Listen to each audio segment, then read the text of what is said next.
The table is long and pale in the firelight. The platters have been cleared. What remains are cups and garlands and the low sound of voices not yet tired. Outside, the night is warm. The air moves through the open doors carrying pine and salt. The particular smell of an island evening when the sea is close and the land still holds the day's heat in its stones. This is the wedding of Peleus and Thetis, a mortal king and a sea nymph. A union the gods themselves have come to witness. They are all here. Every Olympian arranged along the tables in their varying brightness. The wine has been poured many times. The music has been playing since late afternoon, a low thread of sound from lyres at the far end of the hall, easy and unhurried, the notes drifting up toward the ceiling beams and dissolving there. No one notices the apple at first. It rolls across the stone floor and stops near the center table. It is small, round. Gold, but not the gold of metal, something warmer, something that seems to hold light rather than reflect it, and it is inscribed. One word, or nearly one word. The letters are clean and deliberate. For the fairest. It sits on the floor and no one moves. Then everyone moves, or almost everyone, or the three who matter move, and everything else in the hall becomes very still, the way things become still when something inevitable has begun. She is the one standing nearest the center of the room. Her name is Aphrodite. She saw the apple before the others did, or she felt it, the way she feels most things that carry beauty or desire in them, not through the eyes but through something older than eyes. She has not yet reached for it. She is simply looking at it, the way a person looks at something they already know is theirs. The hall is very quiet now. The music has stopped, though no one gave any instruction. The guests stand as they were standing when the apple arrived, cups in their hands, heads turned, waiting for something they cannot name. Hera stands to the left of the table. Her robe is deep and still, the colour of the sky just before dark. She is looking at the apple too. Her face is composed, ceremonial. The expression of someone who has already decided how this ends. Athena is further back, near the doorway. Her posture does not change. She does not lean forward or reach. She only watches, grey-eyed and patient, reading the room the way she reads everything. 3 goddesses. 1 apple. 4 words.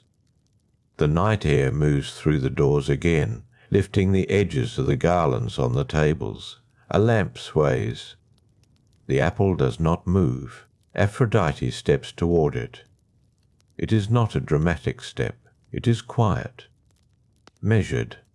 The step of someone crossing a familiar room in the dark who knows exactly where the floor is. Hera also moves. Then Athena. And the hall, which has been holding its breath, continues to hold it. Someone at the far table looks toward Zeus.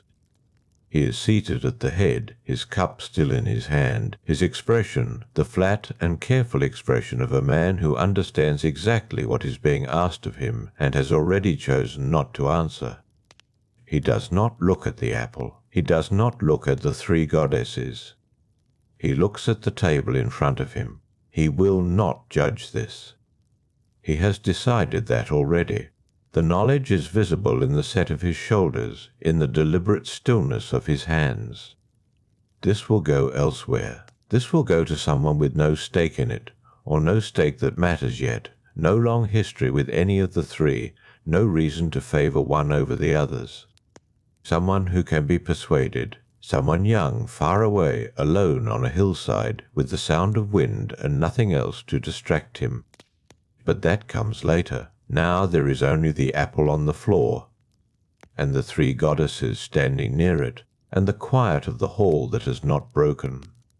Aphrodite does not look at Hera. She does not look at Athena. She looks at the apple, and there is something in her face that is not quite certainty and not quite hunger, but lives between the two. A stillness that knows itself. the recognition of something that belongs to a particular nature, a particular kind of power, and that nature is hers. She was born from the sea, not from a god's lineage in the ordinary sense, not shaped slowly in someone else's house, but from the open water, from salt and motion, and something ancient breaking the surface. She came ashore on an island that still smells of her, where the stone of her temple stays warm past dark, and the doves nest in the olive trees along the coast roads. She has been many things since that first morning on the shore, wife and lover and mother and enemy, and sometimes all of these in the same season. She has moved through the lives of mortals like weather, not always welcome, not always cruel, but always present, always changing the temperature of the room she enters. She understands desire. She understands it the way a river understands the lowest ground, not by choosing it, but by being what she is. The apple is still on the floor. Outside, the sea is dark and very quiet. The waves come in low and slow, drawing back from the stones with a sound like breath. The pine trees along the shore do not move. The stars are out, though no one in the hall is looking at them. Somewhere on the other side of that dark water, a young man is sleeping on a hillside. He does not know what has just been set in motion. He does not know his name has already been chosen, though no one has spoken it yet. The hall is quiet. The apple waits. Aphrodite is still looking at it. The apple catches the lamplight. It has not moved. Nothing in the hall has moved for what feels like a very long time. Though the lamps still burn, and the sea still pulls at the stones outside, and the night continues its patient work. Aphrodite looks at the apple. She looks at the light it holds inside itself, not reflecting, not glinting, but holding, the way deep water holds sky without giving it back. She bends. Her fingers close around it. It is warm, warmer than she expected, though she is not sure why she expected anything. She holds it for a moment, then sets it on the table beside the nearest cup. It rests there among the garland stems and the scattered drops of wine. She does not look at Hera. She does not look at Athena. She looks at Zeus. He is already looking away. That too she expected. The god who holds the sky in his hands has no interest in holding this. She can read the decision in his shoulders, in the deliberate placement of his cup. He will not sit above this and decide. He will send it somewhere else. Somewhere the air is thinner and the stakes, to a young man sleeping on a hillside, feel smaller than they are. She understands. She would make the same choice if she were him. The hall begins to breathe again. Slowly. Guests exchange looks across the tables, small tilted looks that ask without asking. The bride and groom, Thetis silver pale and Peleus broad and warm with wine, have gone quiet at the centre of all this. This is their wedding. The apple was not meant for them. Hera moves back toward the table. Her robe settles around her. Her face reveals nothing. She picks up her cup. She does not drink from it. Athena, near the doorway, turns slightly, as though she heard something outside. She did not hear anything. She is simply done with this room for now. She will think about it elsewhere, in whatever chamber of her mind she keeps for problems that require patience and distance. Aphrodite sits. She does not sit heavily or with ceremony. She simply finds a bench and sets herself onto it, and the hall resumes itself around her. Slowly, the way water resumes after a stone has entered and the rings have spread and stilled. Someone begins to speak. A low voice, somewhere near the doors. Then another voice answers. Small conversation. The sound of a cup being refilled. Aphrodite holds the apple in her lap now. The inscription faces down. She is thinking about the hillside. About the young man she cannot see yet, but already knows is there. She does not know his name. She does not need to, not yet. She knows the type, and she has always been good at types. Young, not yet weighted by consequence. Standing at the part of his life that still feels open, that still has the texture of a field before harvest, full and green and uncut. He will be asked to choose. He will not understand, at first, what he is being asked. He will hear 3 offers and think he is choosing between power and wisdom and love. He will not understand that what he is choosing is much larger, that the choice has walls he cannot see from where he stands. She will offer him love. Not for herself. She has many things, but she does not need a mortal shepherd's love. She will offer him the most beautiful woman in the world, a woman who does not yet know she is about to become an offering. A woman asleep right now in a house at Sparta, her husband breathing slowly beside her, the whole long coast of their quiet life still ahead of them. Helen does not know. Aphrodite thinks of her briefly, the way one thinks of a thread one has noticed in a piece of cloth, bright and particular, catching the eye before the eye moves on. Helen is bright like that. She has always been bright. The kind of person who makes a room change temperature simply by entering it. Aphrodite knows what that is. She invented it. She also knows what it costs. The lamplight moves across the stone floor. Somewhere outside, the sea draws back from the shore and returns, draws back and returns. The sound of it low and even, the sound of something that does not rush and does not stop. She sets the apple down on the bench beside her. The inscription faces the ceiling now. 4 words, clean and warm in the gold. One of the doves that nests along the eaves outside makes a sound, half awake, then settles. Aphrodite does not think about winning. This is not what it is, not to her. She thinks about what will open when the choice is made, the long thread of it running forward into everything that comes after. A ship crossing dark water, a city on a plain. The sound of something building day by day, the way a fire builds from small things quietly, before anyone has decided to call it a fire. She does not think about walls falling. She does not think about the widows or the ships or the 10 years.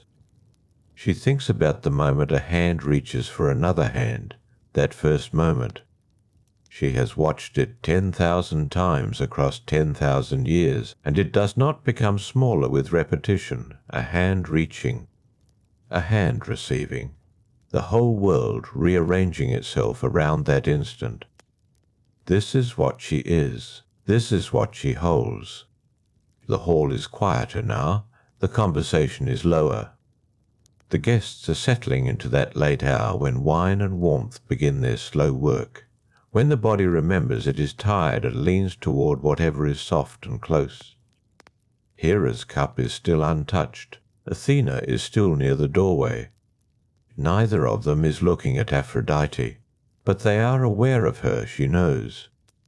They will be aware of her for a long time. This apple is not a thing that ends tonight. It is only beginning tonight, ending somewhere else, in a morning not yet arrived, on a hill where the grass is pale and a young man has not yet opened his eyes. Outside, the stars are out over the water.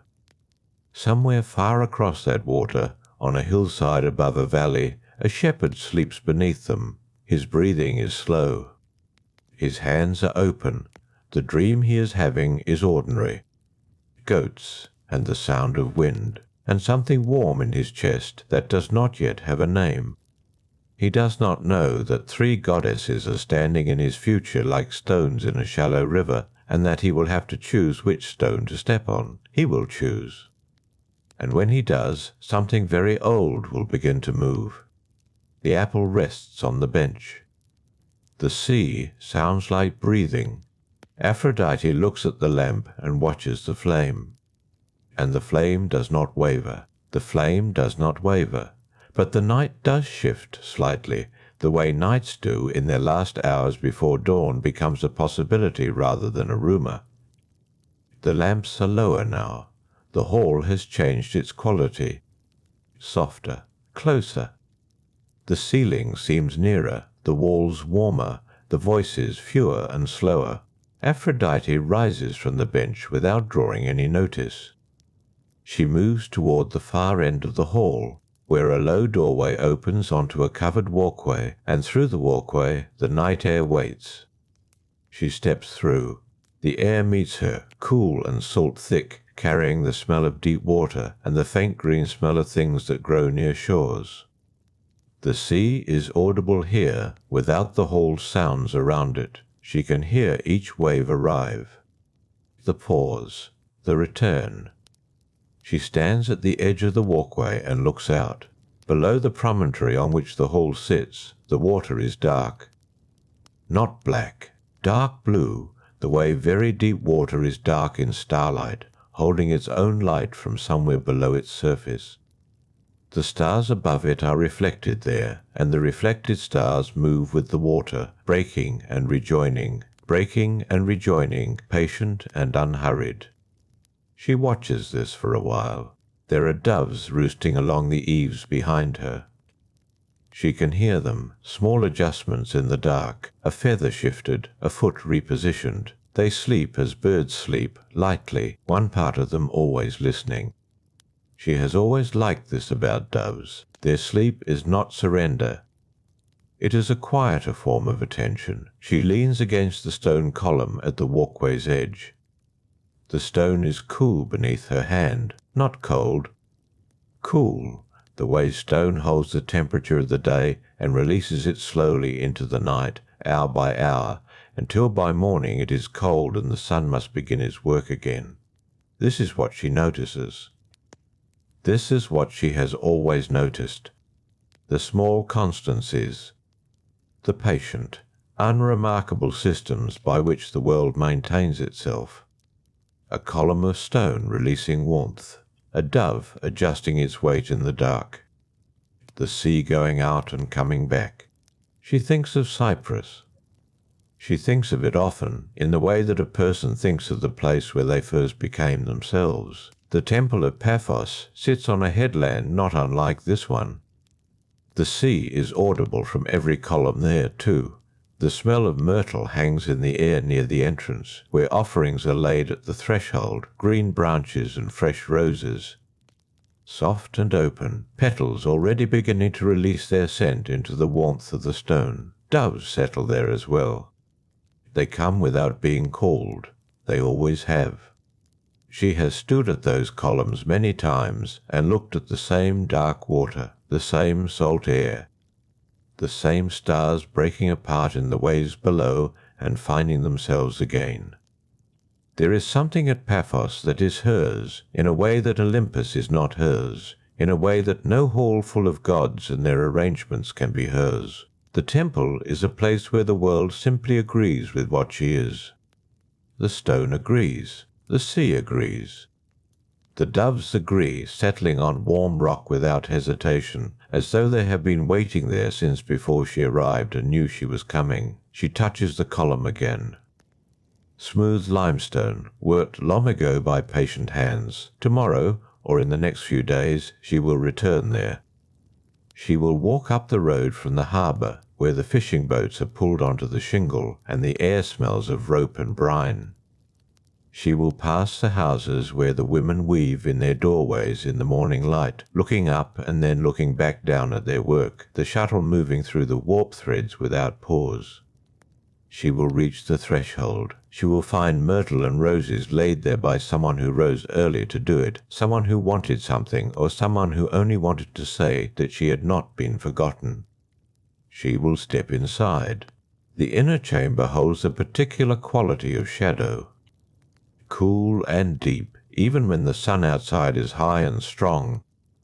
The light comes in sideways, through narrow openings near the ceiling, and it moves across the floor as the day passes, a slow measured movement, like a hand drawing across a surface.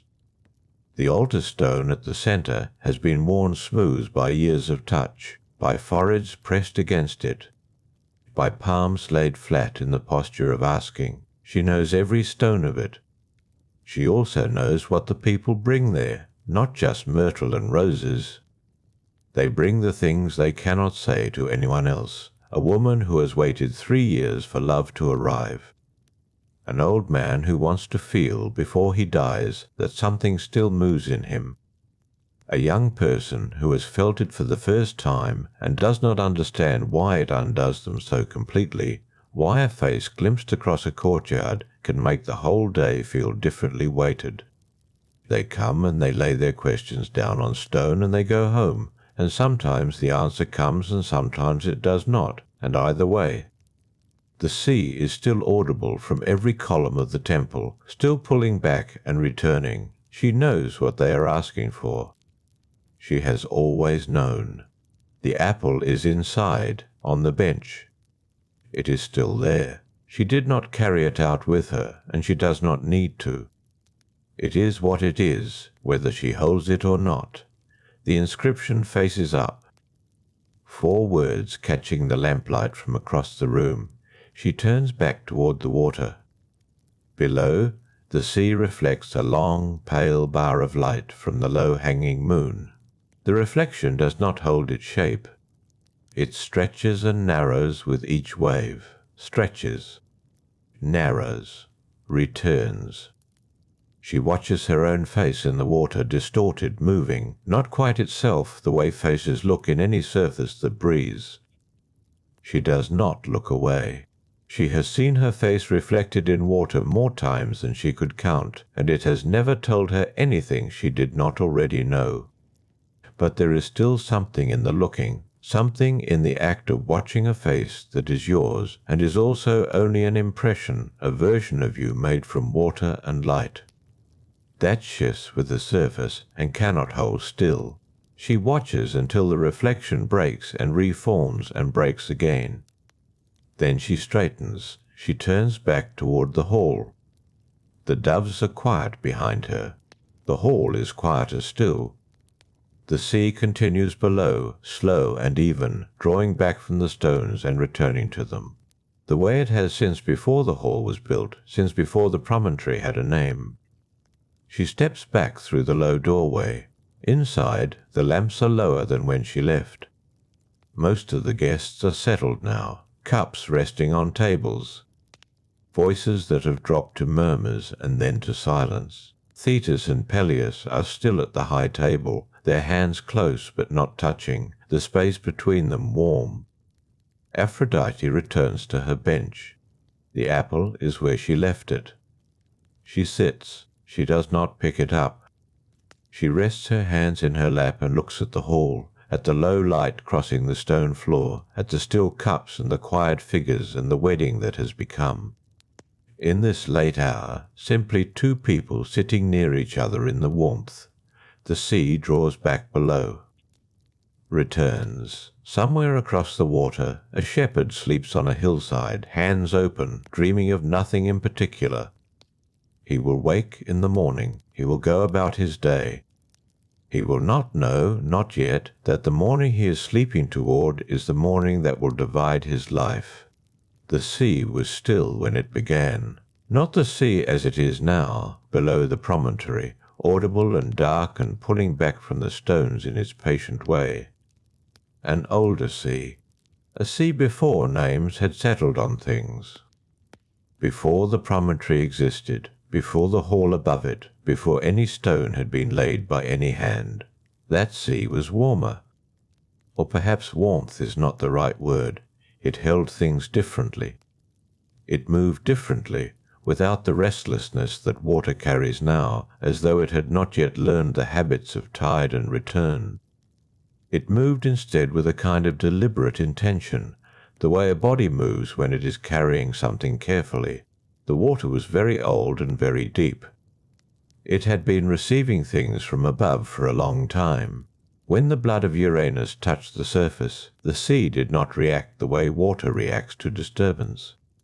There was no splash, no spreading ring of disruption moving outward from a center. The water simply took it in, drew it down, held it, and something began. It did not happen quickly. Nothing about it was sudden. The sea moved around the place where the blood had fallen, circling it slowly, the way water circles before settling into stillness. Beneath the surface, in the cold, dark places where no light reached, something was forming. Foam gathered first. It came from nowhere and everywhere, white and loose, collecting on the surface the way foam does in calm coves on still mornings, drifting without direction. But this foam moved with direction. It gathered inward, thickened, built itself into something with weight and shape and presence. The sea kept moving around it, not urgently, not with any dramatic swell or rise of current, simply attending the way old things attend to what is being born inside them. The air above the water changed.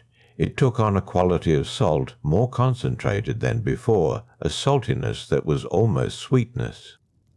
The way the sea smells on certain mornings when the wind is low and the water is warm, and something is blooming beneath the surface that the eye cannot see, but the skin can feel. The doves came first. Where they came from, no account has made clear. They were simply there, circling low over the foam, unhurried, their wings moving in that particular rhythm that is almost like breathing. They did not cry out. They only circled and descended and circled again, closer each time.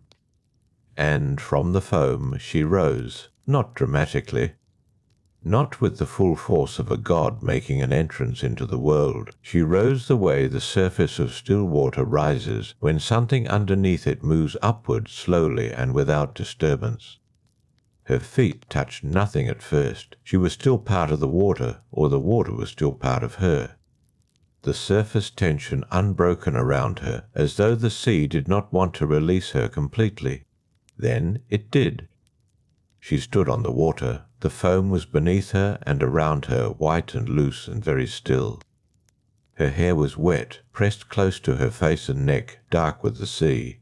Her hands hung at her sides, open, the fingers slightly apart, water running down from them and returning to the surface. She did not look around with confusion or surprise. She looked at the water, at the pale foam still collecting around her feet, at the reflected sky above, grey with early light, not yet coloured by the sun. She looked at it the way a person looks at something they have seen in a dream and are now seeing with their actual eyes. Familiar in its shape, but different in its weight. The foam moved away from her slowly as she breathed. The west wind came then, zephyr low and warm, coming from somewhere behind the horizon where the sun had not yet arrived. It moved across the water without roughing the surface, a breath rather than a gust, carrying the smell of green land and dust and distance. It touched her hair and lifted it from her face. She let it. The wind carried her toward shore, not by force, by invitation. She moved across the surface of the water the way light moves across a floor, without resistance, without sound. The doves circled ahead of her. The foam trailed behind her and then fell away. The shore appeared, rock and sand, and above it the low, dark shape of land. Grass at the upper edge of the beach, pale green, bending in the wind. Stone further up, warm-coloured even in the grey of early morning. Her feet found sand. She stood at the boundary of sea and shore, the cold water still around her ankles, the sand firm beneath her. The land was very quiet. Myrtle grew along the slopes above the beach, its small leaves dark and still. The air smelled of it, faintly bitter, clean in the way certain plants are clean, as though they have been drawing something impure from the soil and holding it changed inside themselves. She took one step onto dry sand, then another. Behind her the sea returned to itself. The foam dispersed, the surface smoothed. No trace remained of what had happened there, except that the water was perhaps a little warmer in that place than it had been before, and the doves, settling now on the rocks above the shore, rested their wings and were quiet. She did not look back. She stood on the beach of Cyprus with sand beneath her feet, and the smell of myrtle in the air above her, and the sound of the sea behind her, going about its business. She was here now. The land received her. The garden was above the shore, not far above it. A short climb up from the beach, past the myrtle and the pale grass, past the warm-coloured stone that caught the first light before anything else did. a shallow, terraced place where the soil was dark and the roots of things went deep. Aphrodite had come here often in the time since her arrival. She knew the particular feel of this ground, soft near the centre, where a small channel of water ran from somewhere uphill and kept the earth loose and dark. Firmer near the edges, where the rock was closer to the surface and the soil thinned out to almost nothing, she moved through it without hurry. Her feet were bare. The ground was cool in the early morning, not cold, just holding the night's temperature the way soil does before the sun has had time to reach it. She pressed each foot down slowly, felt the give of the earth beneath her weight. The garden was not formally arranged. There was no pattern to what grew here, no deliberate rows or careful separations. Things grew where they found water, where the light suited them, where another root had left space. Roses along the upper wall, their canes unpruned and long, carrying buds not yet open. Low herbs at the edges, grey-green and dense, smelling of dust and warmth even this early. A fig tree in the corner, its broad leaves moving very slightly in a wind that was barely there. She stopped beside a low stone near the centre of the garden. On the stone, curled in the particular way that sleeping things curl when they feel entirely safe, was Adonis. He was young, very young, in the way that some people carry youth, not just in their face, but in the whole quality of their presence, as though lightness is still their natural condition, and gravity has not yet made its full claim on them. His dark hair fell across his forehead. His chest rose and fell in the long, easy rhythm of deep sleep. She had been watching over him for some time. Aphrodite did not wake him. She settled beside the stone instead, sitting on the cool ground with her knees drawn loosely up, her hands resting open on the soil. Near her left hand, a small green shoot had pushed through a crack in the stone's base. She noticed it, touched it once with a fingertip, very lightly, and then withdrew her hand. The roses moved overhead.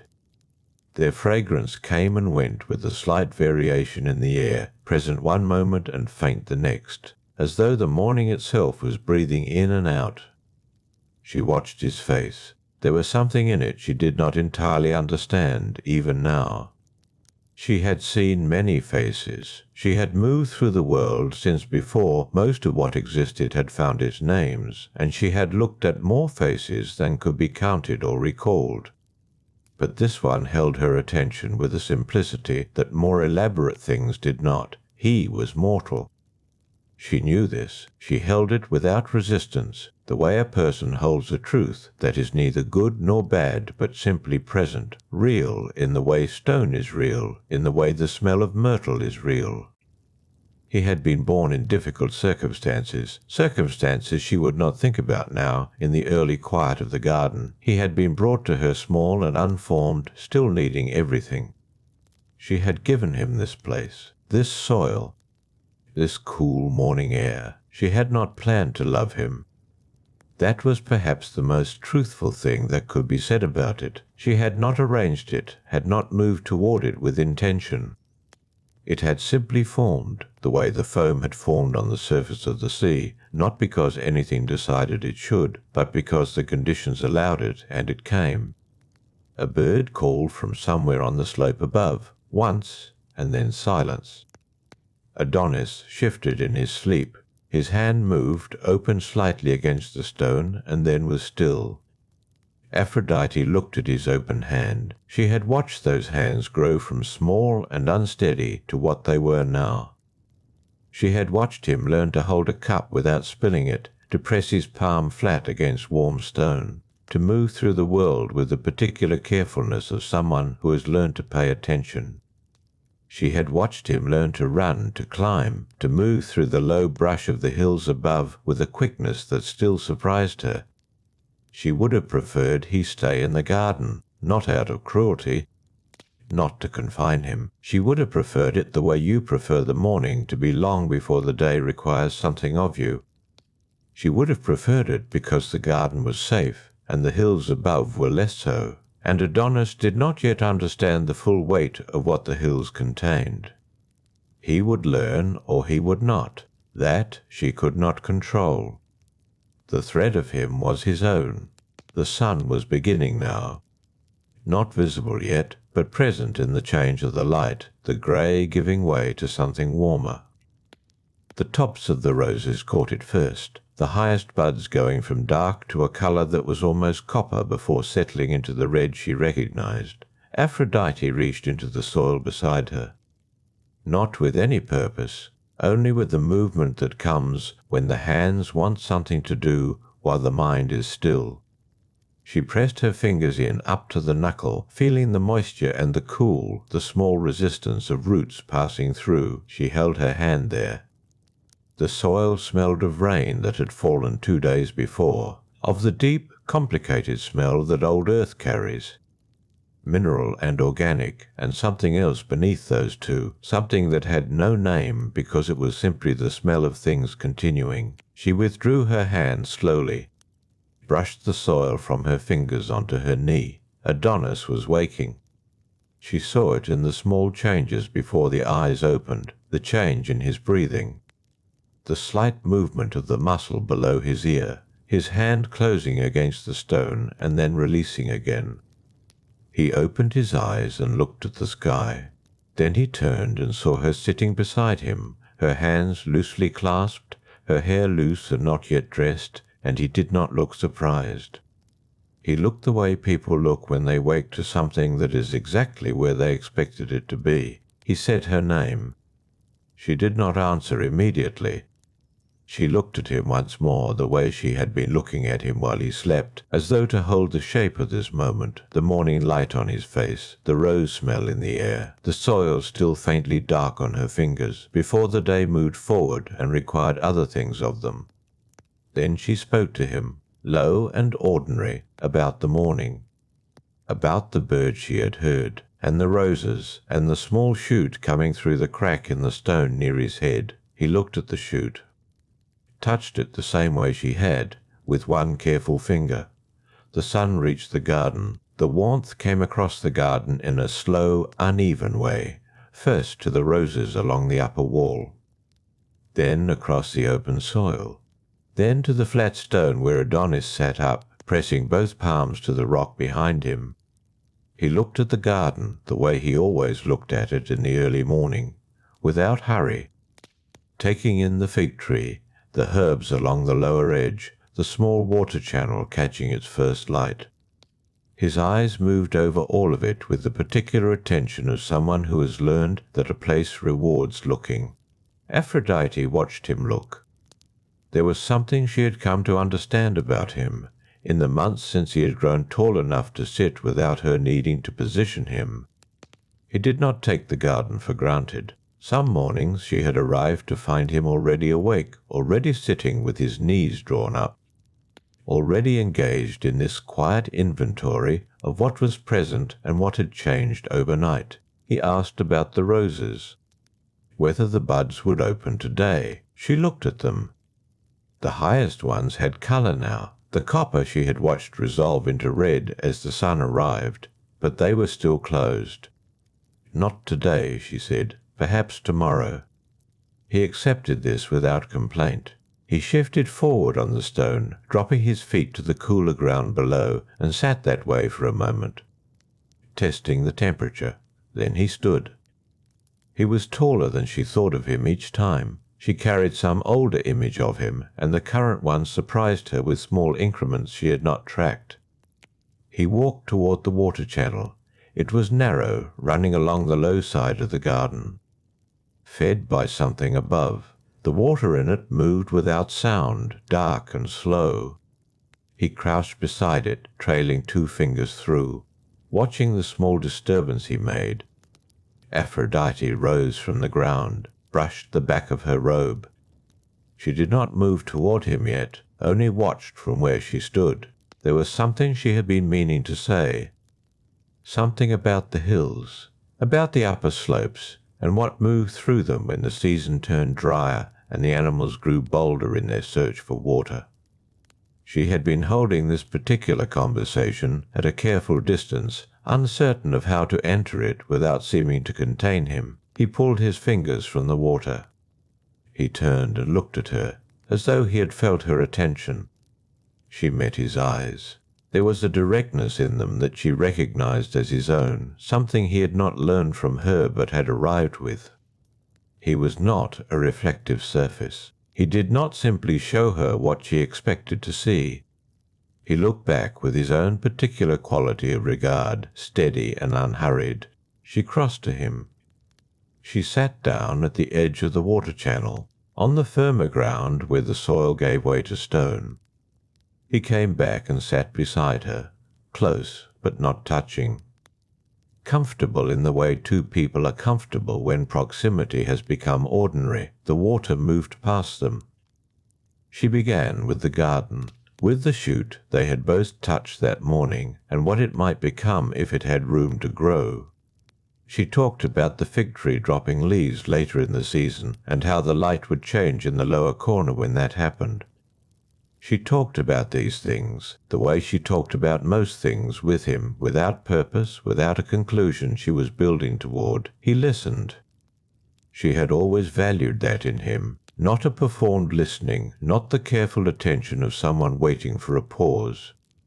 He simply received what she said and held it, and sometimes he responded and sometimes he did not, and both were equally comfortable.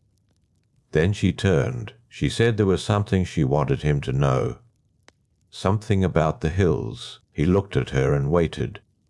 She chose her words with the slow care of someone working in uncertain soil. She told him the hills above the garden were different from the garden itself, that they were good hills, worth knowing, worth walking. She did not tell him to avoid them. She would not do that, but she told him what ran through them. The boar that had been seen twice in the last dry month, heavy and poorly tempered, disturbed by the change in the season. The rough ground in the upper slopes where a person could lose footing. She did not tell him she had lain awake with the thought of him up there, unaccompanied, in the brush. He was quiet for a moment. Then he said he had already been up once. Before the sun, a few days before. He had not told her. He had only gone to the first ridge and back. He had been careful. She held this information without speaking. He watched her face. She looked at the water moving past their feet and felt, not anger, but something that sat close to it without quite being it. An awareness of the gap between what she could hold and what she could not. She had made this garden. She had placed him in it. She had given him the soil and the cool air and the roses, and none of that had made her able to know where he went before the sun came up.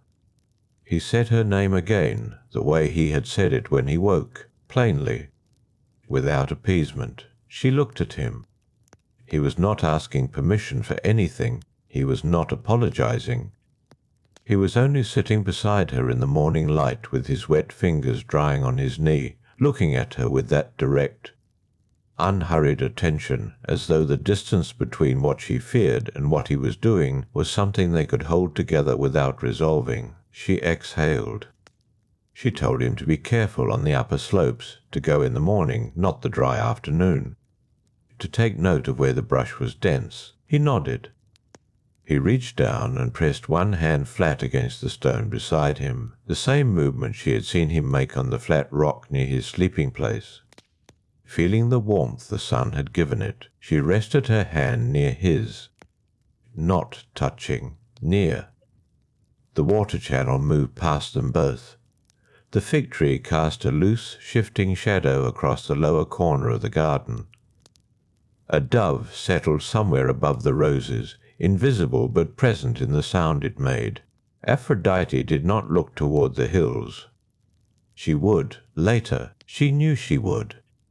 But for now there was only the stone under her hand, and the warmth of the morning already established in the garden, and beside her the quiet, deliberate presence of someone who had been given this place and loved it, and who would also, in his own time, walk past its edges. That was the thing she had not planned. Not only him, but all of it. The sound of the dove, the wet mark his fingers had left on the stone beside the water, the way this particular morning had arranged itself around the two of them without being asked to. She had not planned any of it. The dove made its sound once more, then settled into silence. Adonis stood first, not with any urgency. He rose the way he did most things, unhurried, his body following some internal rhythm that had nothing to do with the hour. He walked back toward the upper end of the garden, where the rose-covered wall caught the morning light. She watched him go. He touched one of the copper buds along the wall, lightly with the back of 2 fingers, not pulling at it, just contact. The way he had touched the shoot that morning, and the warm stone before that, she stayed where she was at the edge of the water channel, her hand still resting near the wet mark he had left on the stone. The water moved past her, dark and slow.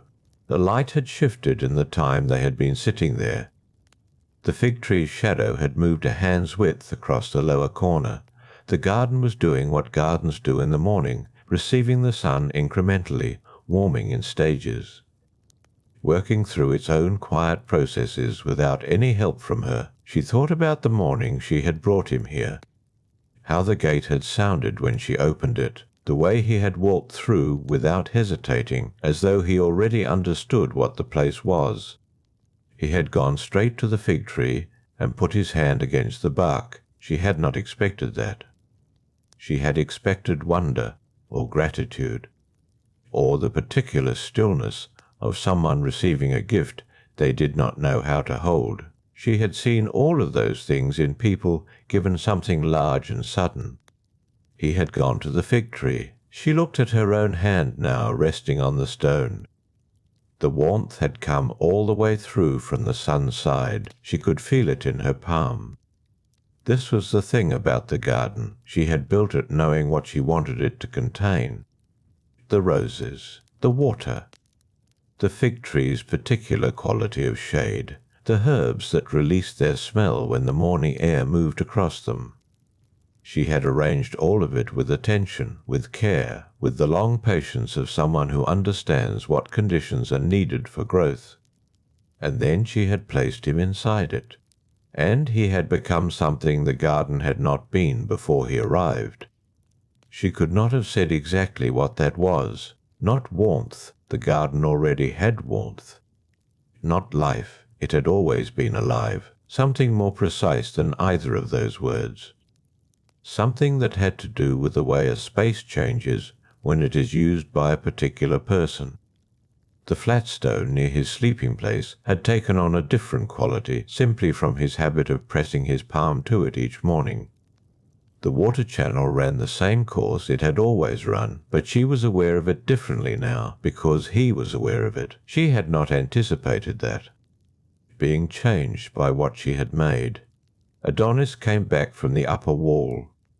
He had a rose leaf in his hand, fallen, not pulled, and he turned it over as he walked, looking at the underside. He sat down again. Not in his earlier place, a little further along the channel's edge, where the stone was wider.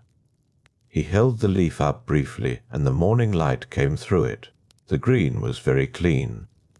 Then he set it down on the stone between them. Neither of them spoke for a time. The smell of the herbs along the lower edge came and went as a faint stirring moved through the air. Rosemary.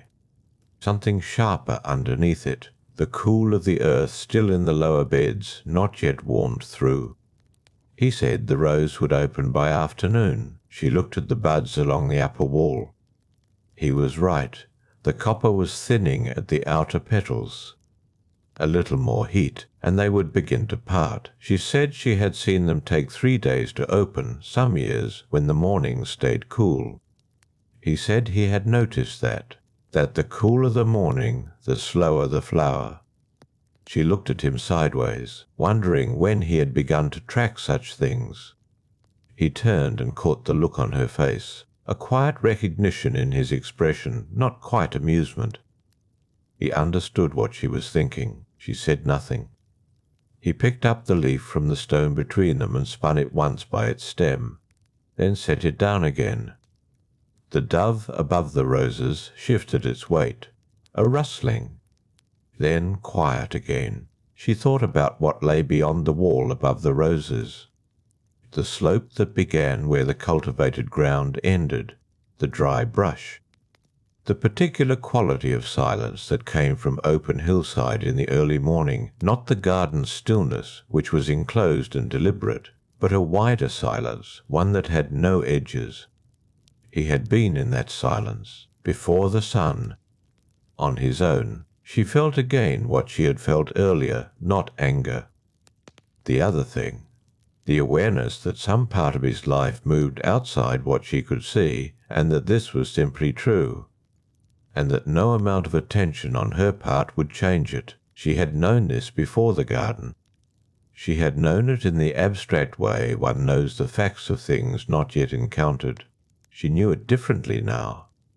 He said her name, not to begin a sentence, not to get her attention, just her name, quietly, in the space between them. She looked at the rose leaf on the stone, at the fine architecture of it, the veins branching out from the central stem, each smaller vein in its proper place. The whole thing organized toward some purpose she could see but not fully explain. There was a thread in everything. She had always known that. Long before this garden, long before this morning. She had felt it in the way a choice made in one place would pull at something in another, the way a single word spoken could alter the arrangement of years. She had seen it work its pattern through the lives of mortals and gods alike, drawing one thing toward another in a sequence that only made sense from a distance. She had always been part of that pattern, pulled by it, pulling others into it. But sitting here, with his name still faint in the air, and the rose leaf on the warm stone, and the herbs releasing their smell in slow intervals, she was not thinking about the pattern, she was thinking about the leaf, about the veins in it, about the way the light had come through the green. He reached down again and pressed his palm to the stone. She rested her hand near his. The warmth was full now. The sun had been on this stone since early light. The fig tree's shadow moved again barely. The herbs steadied. The dove was still. The water moved in the channel, dark and unhurried. The same course it had always taken, between the same stones, over the same worn patches where the channel bed had smoothed itself flat over many seasons. She watched it without thinking. Her hand was near his on the warm stone. Not touching, close enough that she could feel the heat of him as well as the heat of the stone itself. Adonis was looking at the water too, or past it. His gaze had the quality of a person who is present and also somewhere else, both things true at once. She had seen this look before, in the early mornings especially. When he returned from the hillside and sat back down among the cultivated things, he carried some of that outer silence in with him. It did not leave him quickly. She did not ask where his thoughts were. She had learned that asking moved the moment sideways. The dove above the roses made a low sound.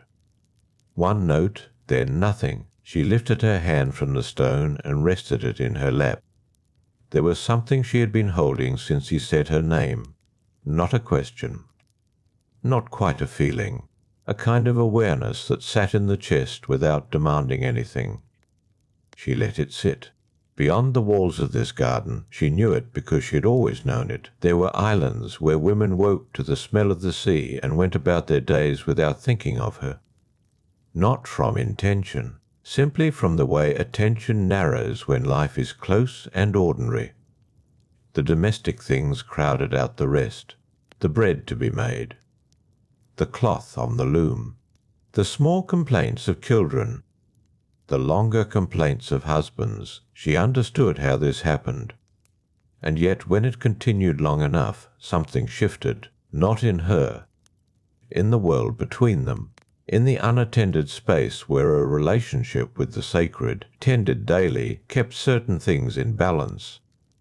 There was an island to the north, Lemnos. She had been thinking of it, distantly, the way one thinks of a distant ache, not urgent, simply present. The women there had let that space go untended. Not once, but gradually, the way a channel silts up, not by any single event, but by the slow accumulation of days in which the water ran a little slower, and then a little slower still, and no one quite noticed until the flow had almost stopped. She had not arrived at Lemnos with intention to punish. That was not quite how it worked. Her power did not move like that, with clean edges, deliberate aim. It moved more like weather, a change in conditions, an absence where there had been presence, and into that absence other things came. The men of Lemnos had turned toward different women, Thracian women brought back by the ships. Their wives had found themselves strange in their own houses, familiar rooms made foreign. The ordinary life they had not thought to protect, gone. What followed was worse. She did not dwell on it. Violence was Ares's vocabulary, not hers. But violence had come to Lemnos, born out of neglect and wounding and the slow rot of a bond no one had thought to maintain. She had felt it happen at a distance. The way you feel weather through stone walls, not the thing itself, but the change in pressure.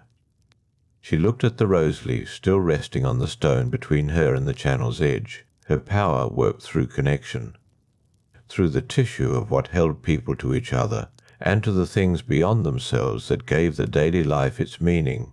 When that tissue was healthy, it was invisible. You did not notice the things that kept your house warm and your bread rising and your husband's eye returning to you across a crowded room. You did not name them. You simply lived inside them. But when they frayed, then you noticed. She had not wanted Lemnos to suffer. She had not stood somewhere in the clear air above that island and decreed its suffering. She had simply been absent from it because she could not be in a place that had made no room for her. And absence, over time, had its own consequences. This was the part of her nature that mortals found difficult to understand. They wanted her to be angry or generous, one thing or the other, a goddess who punished and forgave on clear terms. But she was not a clear thing. She was what moved between people. The pull and the response to the pull, the glance across a room, the hand extended and taken, the strange specific gravity that drew one person toward another and held them there, or failed to, depending on what they had tended between them. She could not be separated from that. She was that. And when it was neglected, she was the absence. Adonis shifted beside her. He turned the rose leaf once more with his finger, spinning it slowly on the stone. She watched his hands.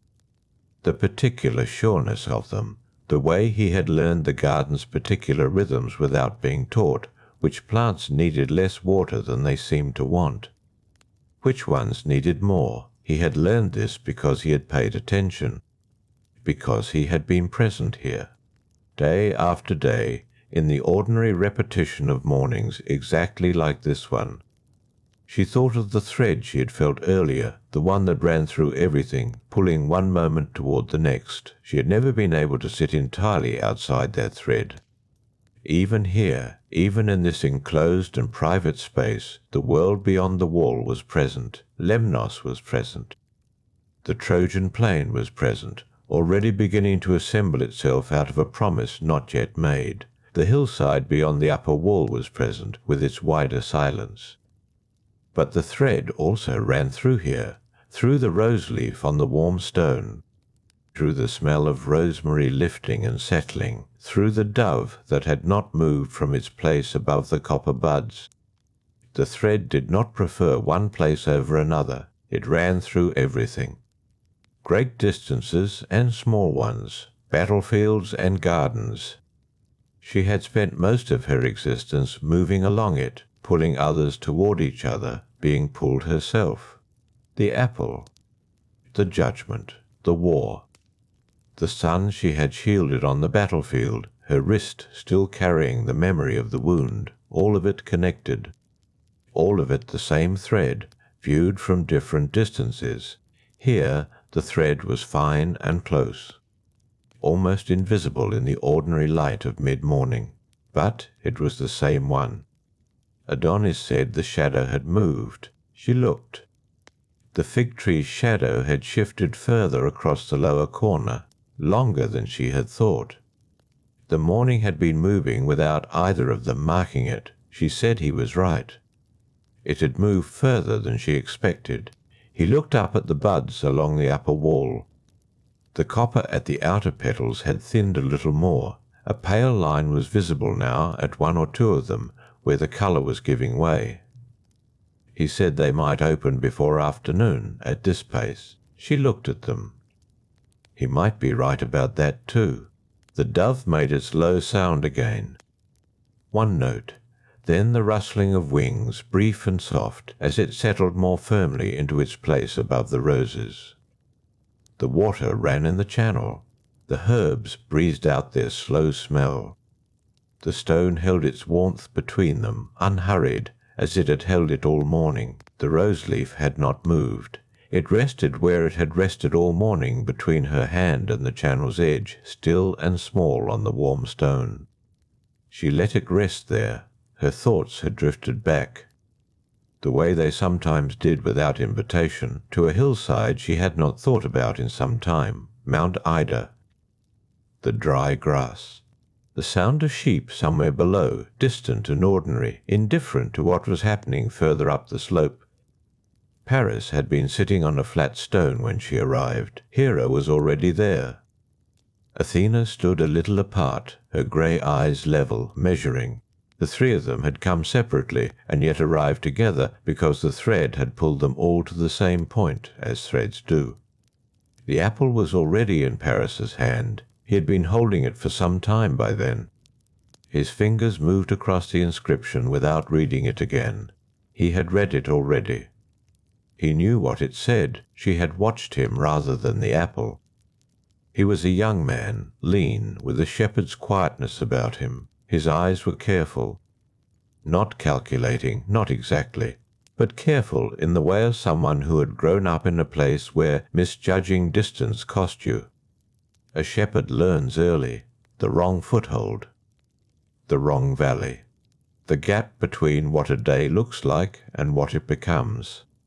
Hera spoke first. She had a way of filling space without crowding it. An offer of kingdoms, dominion over lands that stretched from the Bosphorus to the Western Sea. Power that would make his name a thing other rulers measured themselves against. Paris listened. His fingers stilled on the apple. Athena spoke next. Wisdom, she said, victory in battle.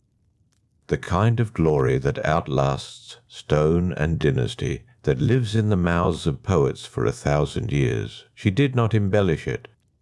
She offered it plainly, the way she did everything, as a fact that either interested you or did not. Paris looked at his hands. He was still holding the apple. Then she had spoken. Not kingdoms, not glory. A woman. The most beautiful woman in the world, she had said. Helen of Sparta, Menelaus's wife. Still married. Still living in her husband's house, with her daughters and her loom and her particular life that was entirely her own, and entirely unaware that she had been placed on a hillside table like a cup being slid toward a guest.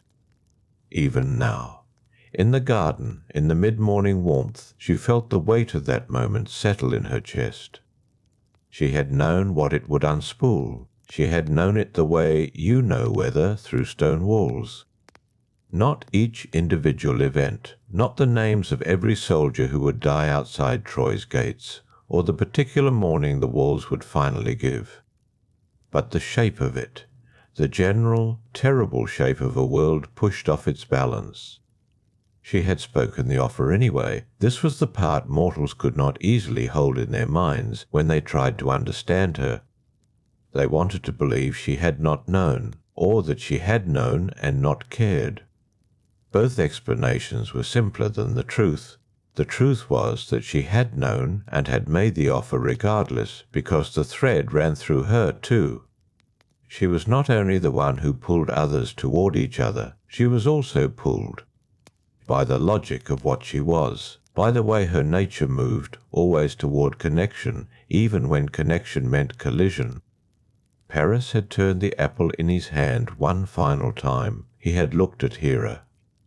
He had looked at Athena. Then he had looked at her. He set the apple down on the flat stone beside him. Then he picked it up again and held it out. The moment it left his hand, something changed in the air, not dramatically. No thunder, no sudden darkness, only a slight shift in pressure, the way a room feels different when a door you did not hear open is suddenly standing open. Hera had gone quiet. Athena had gone still. The hillside continued. The sheep grazed below. A hawk moved overhead without urgency. She had taken the apple. It was cool and solid in her palm, lighter than it looked. The word for fairest pressed against her fingers from the inside. She had not felt triumph. That was the detail she never found a way to set down anywhere, because there was nowhere to put it. She had not felt triumph, or joy, or even relief. She had felt the thread pull taut between one moment and the next. She had felt the world commit to a direction. And she had stood on that hillside with the apple in her hand, knowing that somewhere in Sparta, Helen was going about an ordinary morning, completely unaware that a shepherd she had never met had just handed a piece of golden fruit to a goddess who had offered her as a prize. The channel ran on. The water moved past the rose leaf without disturbing it. She heard the dove shift its wings overhead, the same small sound it had been making all morning. Adonis reached out and picked up the rose leaf from the stone. He held it between two fingers, turning it once, looking at the veins running through it. He did not ask about her silence. He did not ask where her thoughts had been. He simply held the leaf in the warm air between them, the way he held most things, without forcing them to be other than they were. She watched his hands again. Steady, present. The Trojan plain was assembling itself out of that promise, even now. Paris was already sailing. Helen had not yet seen his ship, but the thread between those two moments was already pulled taut, running from that hillside through every intervening year, arriving at every consequence she had felt since. Her wrist carried the memory of Diomedes' spear. Her son had survived, the walls had not. Adonis set the rose leaf back on the stone, precisely where it had been. He smoothed the edge of it once with his thumb. Then his hand was still. Above the wall, the copper rosebuds held their slow progress. The pale line at the outer petals had widened a little since she last looked. Not open yet. Close, but not yet. The dove made its one low note.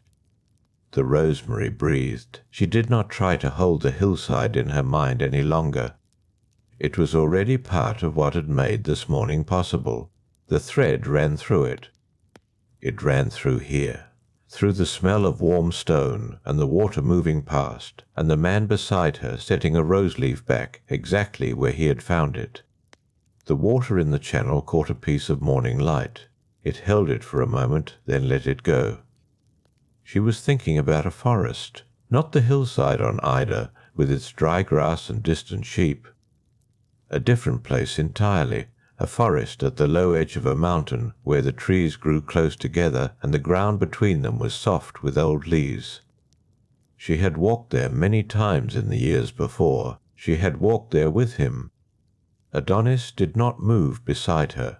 His hand rested near the rose leaf, not touching it. He was watching the channel the way he often watched things, quietly, without needing them to do anything different. She let the memory come the rest of the way. It had been an afternoon like this one. The same quality of warmth, the same still air. He had been carrying a spear then, light in his hand, easy in the way young men carry things they have not yet been given reason to fear. His dogs had ranged ahead through the undergrowth. She could hear them even now if she let herself, the soft crashing of their movement through the leaves, the low sounds they made when they caught a scent. She had walked beside him for a while without speaking. Then she had spoken. She had told him about the animals that were worth pursuing and the ones that were not. She had laid it out plainly, the way you lay out a path for someone you want to see arrive somewhere safely. The deer, the hare, the fox that ran in wide arcs across the low fields. These were his quarry. These were the things his spear was well suited for. He had listened, she was certain of that. He had that particular way of listening that was different from pretending to listen. His head tilted slightly. His eyes moved, not toward her but inward, absorbing. She had told him about the boar. She could hear her own voice now, saying it in that forest, calm and direct. The boar does not run from you, she had said. It turns. It comes back toward the sound of pursuit rather than away from it.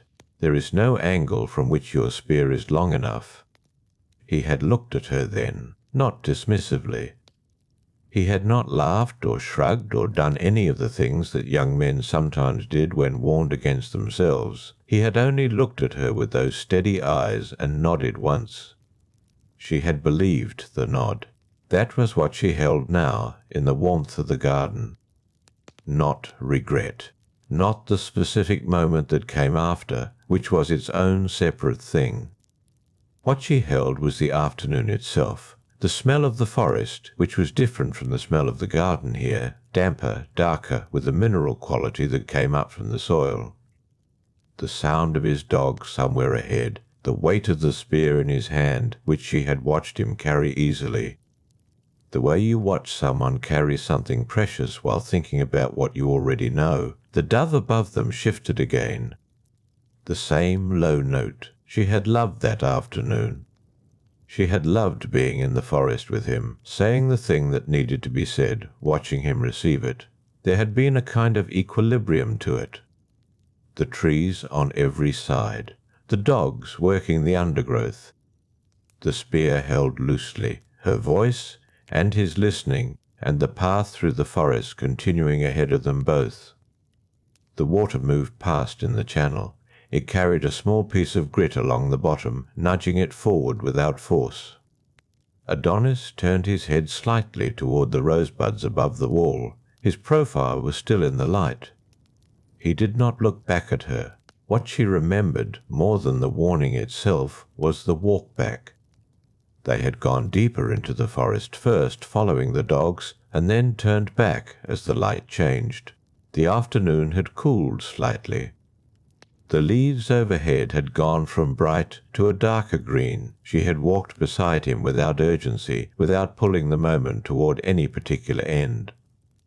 She had simply been there in the forest, on the path, with the warmth still in the air and the smell of earth and resin around them. He had said something then. Something small. She could not retrieve the exact words now, only the register, low, easy, something between observation and nothing at all. The tone a person uses when they are content, and do not need the conversation to mean anything. She had felt the afternoon in her hands when he said it. The texture of it, the specific goodness of a day that asked nothing. The rose leaf rested on the stone, exactly where Adonis had placed it. The vein running through its centre caught the light from a particular angle. She watched the light there, the way it held without moving. She had thought, on that walk back through the forest, that there would be more afternoons like it. That was the assumption you made, inside a good hour, that it would recur. That the forest would always be there with its particular smell, and the path would always be available. And he would always be walking beside her with his spear held loosely and his dogs ranging somewhere ahead. The assumption was not careless. It was simply what the moment allowed. The rosemary moved. There was almost no breeze, but enough to shift the small branches once, releasing a faint sharpness into the warm air. Then still again. Adonis lowered his gaze from the rosebuds. He looked at the channel for a moment. Then he picked up the rose leaf from the stone very gently between two fingers. He turned it once, the way he had before, looking at the veins. Then he set it back on the stone precisely. She watched his hands go still. The forest was still there somewhere. The trees would have continued after that afternoon, growing the same way they had grown before. The path would still wind between them. The ground would still be soft with leaves. All of it would still be there, holding the shape of a day that had contained so much simple warmth that she had carried it forward through everything that came after. The channel ran.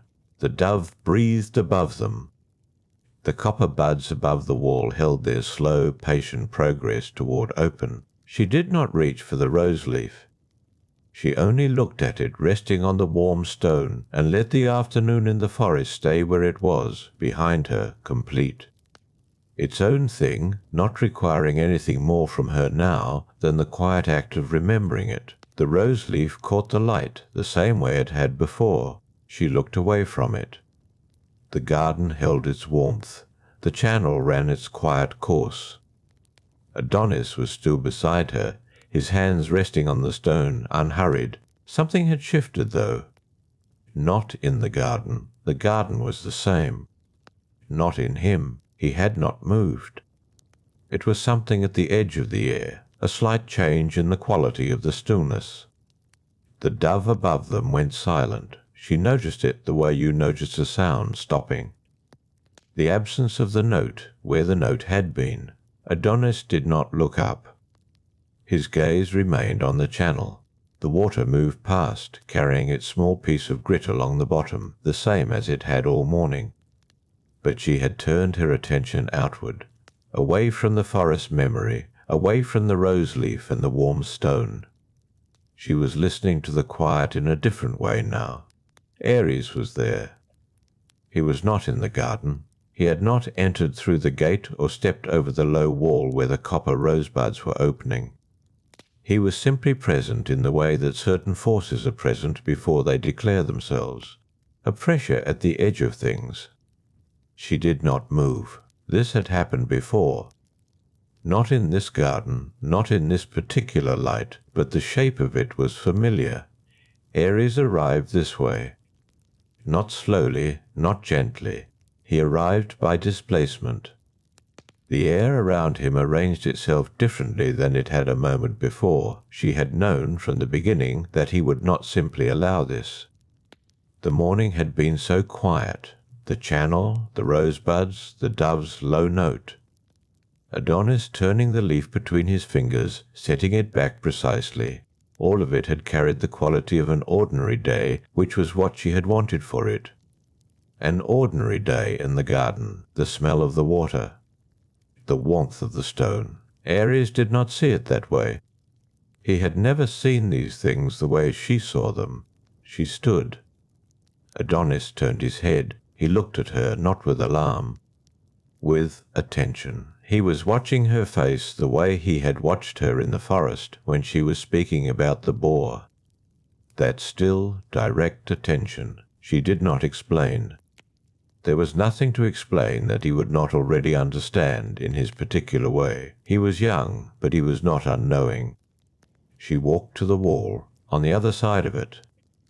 Past the rosebuds with their slow copper progress toward open, the day continued in the same way it had before, the same light. The same pale stone of the path, the same air holding the smell of warm soil and dried grass. Ares stood a short distance along the path. He was looking at her. There was no noise to this. That was always the surprising thing when it came to a moment like this. War was noise. Ares at war was the sound the earth made when it gave way underfoot. But this was not war. This was something quieter, which was, in certain ways, more difficult. He did not speak first. She did not need him to. She had known what this was about from the moment the dove went silent. It was about Adonis, and it was about her, and it was about the particular way Ares understood possession, which was not the way she understood it, and never had been. His face was still. That was the thing she had learned about him over all the years of knowing him. When he was most dangerous, he went still. It was a surface stillness, the kind that had something pressing against it from below. but from the outside it was simply a face that had stopped moving. She looked at him without looking away. This was the confrontation. There was no other word for it, even though no voice had been raised and nothing had been overturned. They were standing on a warm path in the late morning with the smell of soil and rosemary on the air, and everything between them was entirely visible. She had chosen this. She knew that. She had brought Adonis here, to this garden, to this place of warm stone and copper buds and doves. She had warned the boy about the boar, carefully, clearly.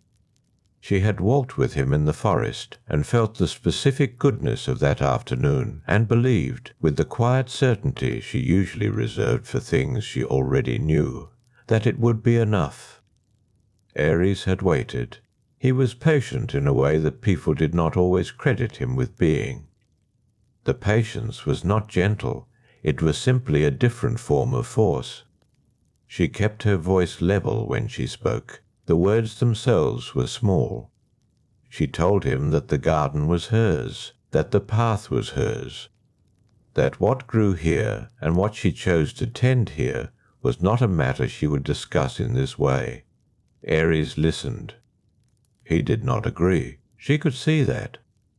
The stillness in his face did not shift toward anything that resembled agreement, but he listened, and that was its own form of recognition. He had always known that she did not back down from him. This was one of the long-standing facts of the thing between them. She loved him, and she did not concede to him, and both of those things were true at the same time. She did not try to make him understand what Adonis was to her. That was not a thing that could be made clear in this light, on this path, with this particular stillness between them. Understanding required willingness. Willingness was not available here. What she offered instead was simpler. She stood on the path. She held his gaze. She did not step back. Ares looked at her for a long moment. Then he turned. He moved away along the path without hurry. His steps were measured. He did not look back. She stayed where she was until she could no longer hear him. The garden was quiet when she returned to it. Adonis was still at the channel. He had not moved. The rose leaf sat on the warm stone, the vein through its centre catching the light, the same way it had before. The dove returned to its place above them. Its low note resumed, once and then again. She sat back down. The stone was warm under her hands. The channel ran past, steady and unhurried, carrying its small grit along the bottom. Adonis did not ask what had happened. She was glad of that. The copper rosebuds above the wall continued their patient opening. The rosemary held still in the warm air, dry and quiet. She looked at the rose leaf. The vein in it ran from base to tip, pale and exact, the same as it had been all morning. The chapter plan assigns this chapter to Cythera and the sea, but the chapter must begin from the last scene, the garden, and move naturally toward open water. The grit in the channel moved. It shifted half a finger width downstream, then stopped against a small ridge in the stone. The water passed over it and continued. The grit did not move again. She watched this without comment. The channel ran clear. The light on it was still and flat, the way it was when nothing disturbed the air above. Adonis had his hands resting on the stone beside him, palms down. His breathing was unhurried. He was looking at the channel the same way she was, and there was something easy in that. Two people watching the same small thing, not requiring it to mean anything. The dove called again from its place above, once. Then quiet. She lifted the rose leaf from the stone, turned it over. The underside was paler, faintly silvered, the veins more visible from this side. A small world of fine lines running outward from the centre. She had held leaves like this for a very long time. Long before this garden, long before this morning. She thought of another shore, not here. Not the warm pale stone of this place, the rosemary and the copper buds, the other one. Older than this, Cythera, where the water was a different blue, deeper and colder, and the island sat low on the horizon with its limestone cliffs cutting a clean line against the sky. She had left the garden before during Adonis's quiet morning sleep and walked to where the sea was visible. Not often, but sometimes the garden was not enough. Sometimes what was needed was the particular sound the sea made when it met stone, that low rhythmic percussion. Nothing like the channel, nothing like the dove. She set the leaf down again, vein side up, base to tip, pale and exact. Adonis shifted slightly. He turned his head toward her, not to speak, only to look. The same steady attention he always gave her when she was thinking about something he could not see. She would go to the sea later, after the day had moved past its midpoint and the light began to change. She knew that already. The garden had done what the garden could do, and the morning had moved through its particular events, and now there was a stillness here that was neither empty nor full. Just present. The kind that settles after something has been resolved. Ares would not return to this path today. She knew that too. The water in the channel caught a thin thread of light and held it for a moment before the surface shifted, and it was gone. She had gone to Cythera once, after a long period away from it. The island had not changed. It was not the kind of place that changed. The cliffs were the same limestone. The sea was the same depth of cold blue. The doves there were heavier birds than the one above her now, darker in the wing, and they moved in pairs along the rock above the waterline. She had stood where the sea met the shore and let the water come over her feet, cold. Much colder than it looked. The smell of salt and open water was different from the smell of the garden. Not better, not worse. Different in the way that two things can both be entirely themselves without one diminishing the other. The sea had known her before anything else had. Before the doves and the roses and the warm-walled gardens. Before Olympus and its arrangements. Before the apple thrown across a wedding table. Before Ares on a sunlit path. The sea had been there first. She had stood in the water at Cythera and felt that old knowledge pass through her. Not thought, not memory exactly. More like the way stone retains warmth after the sun has moved off it, something held in the material itself. The channel ran past beside her, different water. Much smaller, no salt in it. But water all the same, moving in its patient direction, carrying what it carried. The grit shifted again. This time it moved further, past the ridge that had stopped it, out into the clear stretch of channel bed, and then settled again in a new place. A different position, still visible.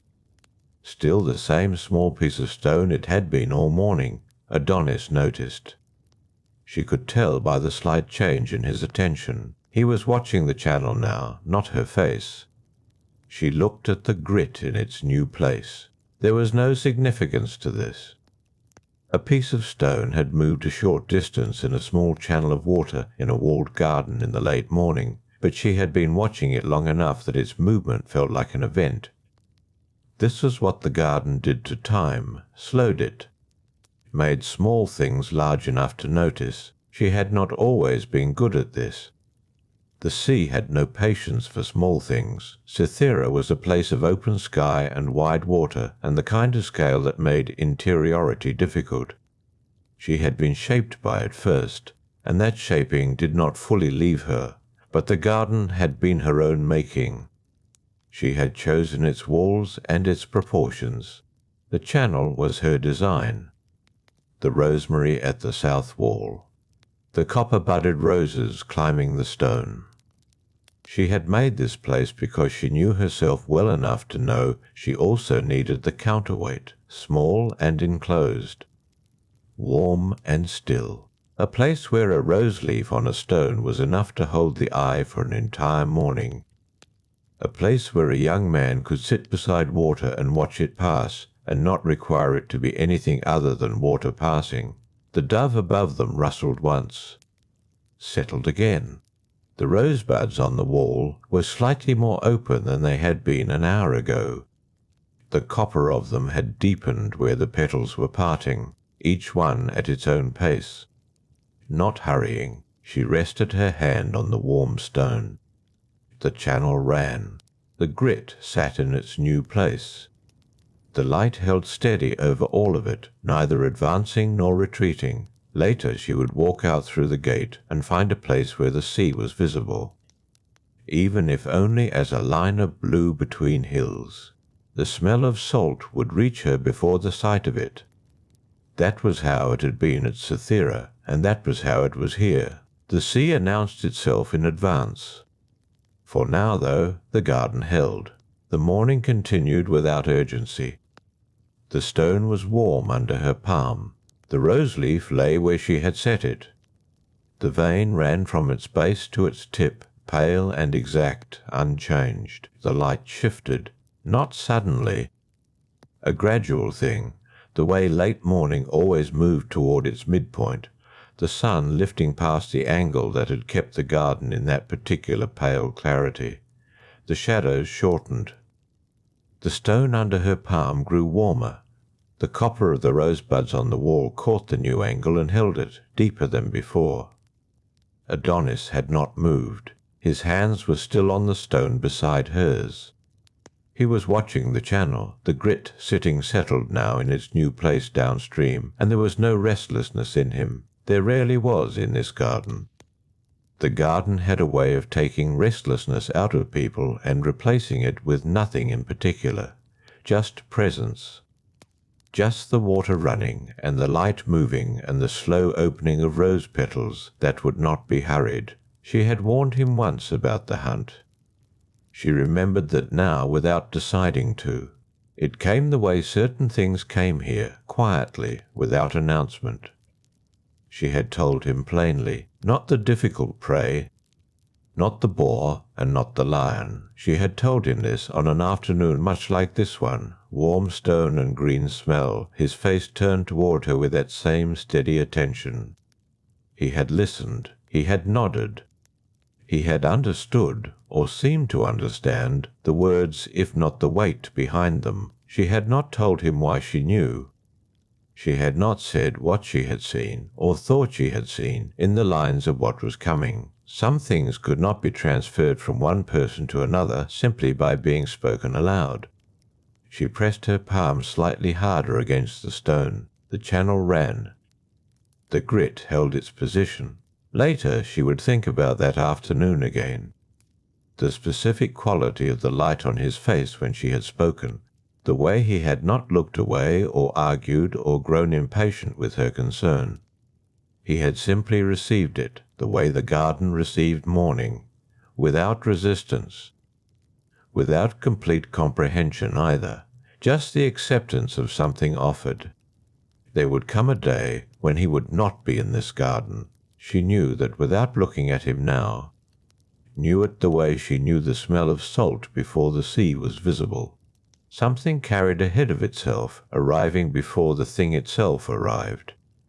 The dove settled its wings above her. The sound was small and dry. Then silence again. She had been to a field once, after. This was the memory she had kept furthest from the surface. Not Cythera with its cold water and open sky. Not the wedding table and the apple. This one was different. It had weight and colour, and a specific smell she had not been able to forget. The field had been quiet when she reached it. Late afternoon. The boar was long gone. The hunters had not yet returned, or had returned and left again. She did not know and had not asked. There was no one there but the grass and the stillness and the dark stain on the ground where he had fallen. She had knelt. The earth was warm still. The way it held warmth through the afternoon, even when the air began to cool. She had pressed her hand against the ground beside the stain, the same way she was pressing her palm against the stone now. Feeling for what remained. What she had felt was earth. stone beneath it and root, and the particular stillness that belongs to fields after something has ended there. She had not wept right away. The weeping came later. First there was only the looking, the trying to understand what the ground now held that it had not held before. Then her tears had fallen, and where they touched the dark stain at the roots of the grass, something had changed. A colour among the stems, red, vivid and exact, where there had been only brown earth and pale green. A small bloom, low to the ground, with petals thin as skin and a colour that held the eye. She had not made it happen deliberately. It had not felt like power. It had felt more like the way water takes the shape of the ground it crosses, the way the channel in the garden ran in the direction the stone had been laid. Not a force she had applied, something that had moved through her and found its direction on its own. She had stayed in the field until the light failed, not doing anything, not thinking particularly, just remaining there beside the small red flower at the root of the grass. When she had left, she had not looked back, but she knew the flower was there. She knew it had taken root in that specific piece of ground, in the dark soil of that afternoon, and that it would return each year to that field and to others like it, not because she had commanded it, because the ground had received what she had given without meaning to give, and kept it. The anemone, someone had called it later. A word for the wind, for the thing moved by air that opened and closed with the breath of the season. She had thought that was not quite right. It was not wind that moved it. But names were like that. They captured one thing and let another slip past. The channel ran. Beside her, Adonis had turned his face slightly toward the south wall. The rosemary was there, low and dusty green, holding its scent in the warm air. He was looking at it without particular focus, just resting his eyes on something. She watched him look at it. This was what she had come back to, not the field and its red flowers, not the weight of the afternoon she had knelt beside the stain. This garden and this light and this young man with his hands still on the warm stone. The copper buds on the wall had opened another fraction. She could see it in the ones nearest the centre, where the petals were beginning to separate. The colour inside was darker than the outer curl, almost red in the crease, before it broadened to that particular deep amber. She did not touch them. Some things did not need to be touched. They were complete already. In the opening they were doing on their own time. A hand laid on them changed them into something else, a thing being tended rather than a thing becoming itself. She understood this better than she once had. The midpoint of the day was close now. She could feel it in the angle of the warmth on her back, the way the shadow of the south wall had pulled back toward its base. The light that had been pale and even all morning was beginning to develop weight. Soon she would rise. She would pass through the gate and walk to where the sea was visible. The salt smell would reach her first, for now she remained, her palm on the stone, the channel running, the grit in its place, the rose leaf on the ledge with its pale underside catching the light, vein running exact from base to tip. Adonis did not move. He was still watching the rosemary at the south wall, or the wall itself, or nothing in particular. Just present. The field with its red flowers was behind her, not ahead. She had been there and left, and the ground had kept what she had not known she was giving. That was the end of that story. Specific and complete. A small red flower at the root of grass in a field she had left before dark. She let out a breath, slow and even. The dove did not move. The channel ran. The tasks had been Aphrodite's idea. That was the truth of it, and she had not tried to make it otherwise. When Psyche had arrived, small, mortal, exhausted from the road she had walked, Aphrodite had looked at her for a long moment without speaking. The girl was beautiful. That had been the first difficulty. Beauty in a mortal was always a complication. She had given Psyche the first task before noon. A room full of seeds, millet, lentil, poppy, wheat, all poured together into a heap that reached the girl's waist. Every kind mixed with every other kind.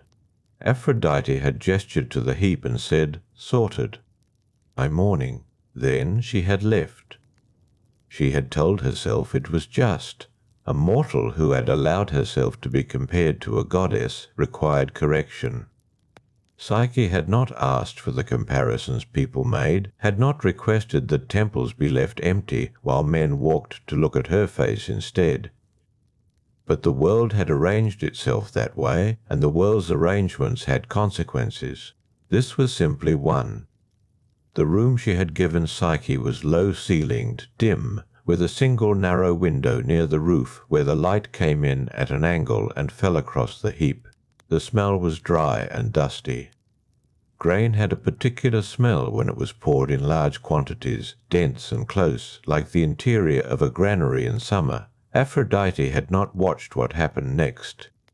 She had gone to another part of the house and attended to other things. But when morning came, the seeds were sorted. Every kind with its own, millet beside millet, poppy beside poppy, each pile neat and specific. The heap resolved into order. Psyche was sitting against the wall, her eyes closed, her hands open in her lap. Aphrodite had stood in the doorway looking at the sorted piles for a long time. She had not asked how it was done. She could guess. The ants had come, the small orderly creatures of the earth, moved by some sympathy the gods themselves had not arranged. They had come because Psyche was the kind of person they came to. That was not Aphrodite's doing. It was simply what the girl was. She had given her a second task before the girl had eaten. The golden sheep grazed near the river where the reeds grew thick. Their fleece held the colour of late afternoon sun, warm and dense, and they were not gentle. They pressed against one another and against whatever stood near them with a force that could knock a person down. Aphrodite had told Psyche to bring back a handful of their wool. Again she had not watched. When Psyche returned, she carried the wool in both hands. Not pulled from the sheep directly. Gathered from the reeds where threads of it had caught on the sharp edges as the animals moved past at midday when the heat had made them slow. Someone had whispered this to her, the reeds themselves, or the voice that sometimes moved near rivers in the heat of the afternoon. A god's voice, or the world's own instruction, or the knowledge that opens in a person when they are still enough to receive it. The wool was warm in Psyche's hands. It smelled of sun on living things and the particular greenness of river reeds. Aphrodite had taken it, set it down, given her water and a place to sit. She had not said well done, she had not said anything at all. But she had given her the water, and that was something. The third task was water from a black river that ran high in the mountains, where the current moved fast over dark rock, and nothing could stand near enough to fill a vessel without being pulled down. Aphrodite had handed Psyche a small jar of crystal and told her where to go. It had taken longer this time. Aphrodite had waited. She had walked through the rooms of the house, sat by the window that faced west, watched the light change over the course of the afternoon. The familiar quality of waiting, not anxious, not eager, just present with the fact that something was unresolved and the resolution was not yet here. When Psyche came back, the jar was full. She set it on the table and sat down on the floor without being asked. Her hands were scraped. The rocks near the Black River were rough. She had not wept about it, or if she had, she was finished weeping now. She sat with her back against the stone of the wall, and her scraped hands resting on her knees and her eyes open, looking at nothing in particular. Aphrodite looked at the jar. Then she had given her the fourth task, and the fourth task had required Psyche to descend. Aphrodite had stood alone after the girl left. The house was quiet. The light outside was the particular white-grey of late afternoon, thick and sourceless. A dove had settled somewhere on the roof and made its soft sound once and then was still. she had known by then what she had not wanted to know. Eros had been with Psyche all along, not commanding the ants or the reeds or the eagle that filled the crystal jar, but present, at a distance that only he could manage, close enough to be felt, far enough to seem like fortune. Her son, who she had sent to wound a girl and who had instead loved her, quietly, completely, in the way he loved anything, which was all the way, which was the only way he knew. She had sat with this knowledge in the quiet house. The dove on the roof made its sound again, once. When Eros had gone to Zeus, she had not opposed it.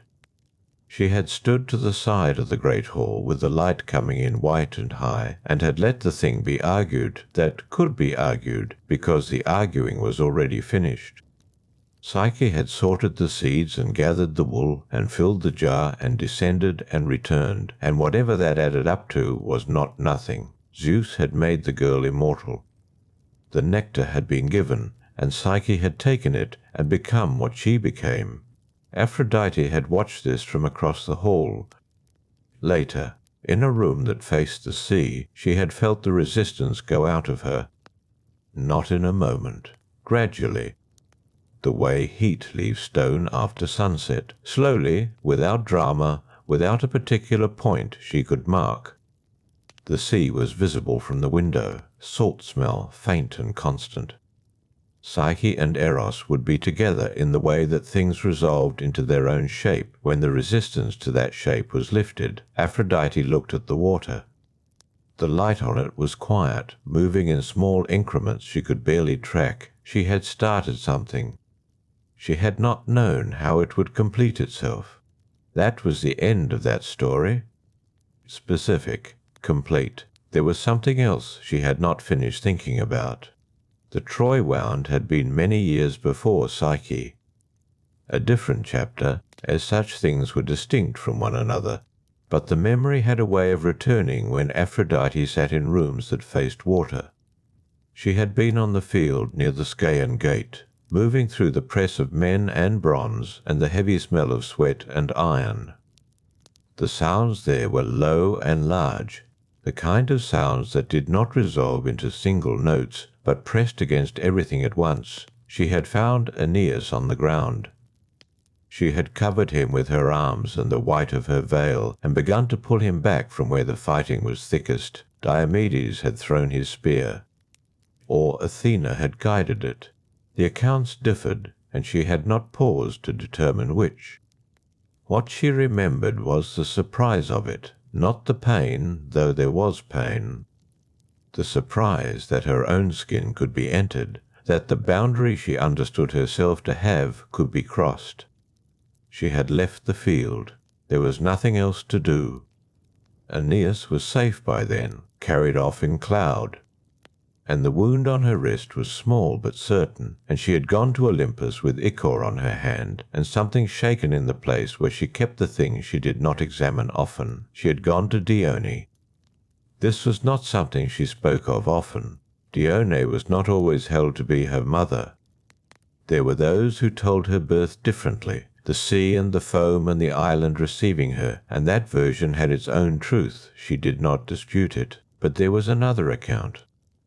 Dione, Titaness, daughter of Oceanus and Tethys, whose name meant simply divine or woman, depending on which root was read, who sat in the older councils and said little and held a great deal in reserve. Aphrodite had gone to her with ichor on her wrist. Dione had taken her hand. She had not asked what happened, which was the right response. She had looked at the wound, and then looked at Aphrodite's face, and then drawn her down to sit beside her, and the sitting had taken a long time, neither of them speaking. The hall was large, and the light was the high. Pale light of Olympus, which did not warm the same way light on Cyprus warmed, but was steady and without interruption. The stone under them was smooth. There was no sound of the sea here, but there was the smell of cool air and the distant sound of the great mountain, which was itself a kind of silence. Dione spoke eventually. Her voice was low and unhurried. She said that others had been wounded. that Hera herself had been struck by arrows at Pylos in a war of the old age, a conflict now so deep in time it had become nearly featureless, a shape without edges. She said that Ares had lain in a bronze jar for what passed as 13 months, trapped by the sons of Aloeus, until Hermes had come to release him. She said that gods suffered because they moved through the world, and moving through the world was itself a kind of exposure, and that this was not damage, it was participation. Aphrodite had not answered. She had listened to the voice, which was measured and low, and to the silence between the words. Dione's hands were warm. That was the thing that remained, that she had held Aphrodite's unwounded hand in both of hers, and the warmth of that was not the warmth of cypress stone in high summer, not the warmth of the gold sheep's fleece, not any warmth she had catalogued before. It was the warmth of presence, of one person sitting beside another in a room where nothing was required. She did not remember how long they had sat there. The wound healed, as such wounds healed for gods, not slowly but not immediately, in its own time, leaving nothing behind. Her wrist was smooth now, had been smooth for long years beyond counting. But the sitting remained, the unhurried low voice and the two hands holding one. She thought of it sometimes when she was in rooms that faced water, not often. Not as grief, simply as a thing that had happened and that held some quiet density when she turned it over. The sea outside the window had gone grey with the afternoon, not dark, just the particular grey that came when the direct light shifted and the water stopped giving back the sky and became its own surface, dull and vast. She thought about what Dione had said. Moving through the world was exposure. She had moved through it from the beginning. From the first moment, the foam and the wave and the shore receiving her, she had not been separate from what she touched. The apple, the promise to Paris, the road to Troy, Adonis in the field where the boar came out of the undergrowth and the world went wrong in a single motion.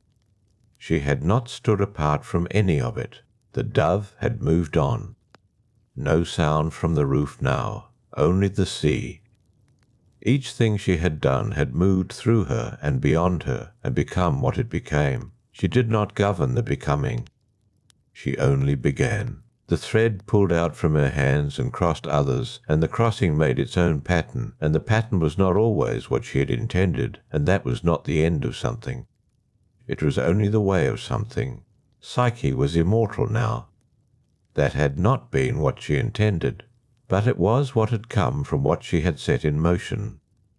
Eros was content, or whatever the nearest word to content was, for a god whose nature was to reach endlessly toward things. He had found something that held.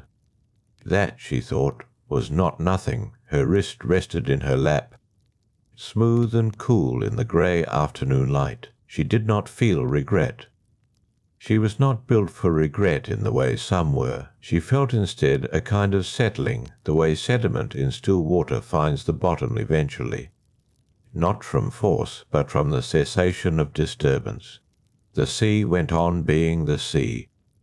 Somewhere behind her, the rooms of the house were quiet. The room that faced west was in its low afternoon shadow. The jar that Psyche had carried was long gone, put somewhere, handled by others, no longer here. The seeds had been sorted into their clean piles, and the piles had been used, and the room had been other things since then. What remained was the shape of what had happened. The ants moving in the dark, the wool caught on the reeds, Psyche's scraped hands. The crystal jar set down on the table, things the girl had done, not because a god demanded them, but because she was who she was. Dione had sat in the old hall with the pale light coming through and held her hand and said, "This is not damage. This is participation." The water outside moved in small increments, grey and wide and almost without feature now in the fading afternoon. Aphrodite stayed where she was, hands still, eyes on the water. The light had moved again, not by much. A small shift, the way afternoon light moved in these rooms, by degrees too gradual to catch directly. Only when she looked away and looked back did she notice the change. The grey had deepened slightly. The sea had gone from dull to something closer to pewter, flat and wide and patient. She did not move. There was a smell in the room. Rose and salt, not strong. Not the concentrated sweetness of an offering or a garland. Just the background scent of a place that had held those things for a long time, until the stone itself had absorbed them and now gave them back slowly. Without effort, the way old wood gives back the smell of what has been stored inside it, she breathed it in. She did not think about it. It was simply there. On the stone outside the window, where the roof sloped and caught the afternoon, a dove had come back, or a different dove. She could not tell from this distance. White, settled, its feathers undisturbed by any wind. It had arrived without sound, and sat with the stillness of something that had nowhere else to be. She watched it. It did not watch her back. Its attention, if it had attention, was directed elsewhere. Toward the water, perhaps, toward nothing in particular. The myrtle grew along the low wall outside. She could see the edge of it from where she sat. Dark leaves, small, holding their colour even in this flat grey light, when other greens faded or washed out. Myrtle stayed. She had always liked that about it, not showy, not seasonal, just present. The rose that climbed the far column had lost most of its blooms to the season. A few remained. Pale past their peak, the petals beginning to loosen at the edges. One hung lower than the others on a long arching stem, still attached, not yet fallen. She looked at it for a while. Then she looked back at the water. The sea moved in its slow way. No waves here, not real waves. Just the constant surface motion, the small lift and fall that never fully stilled. She had always found it steadying. Not because it was peaceful exactly, because it was consistent. The sea did not have good days and poor days. It simply continued. Her hands were in her lap. She turned her right wrist slowly.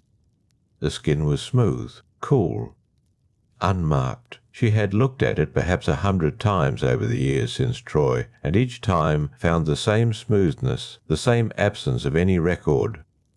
The wound had gone, but the looking had not. She still turned her wrist now and then, checking for something that was no longer there. Old habit.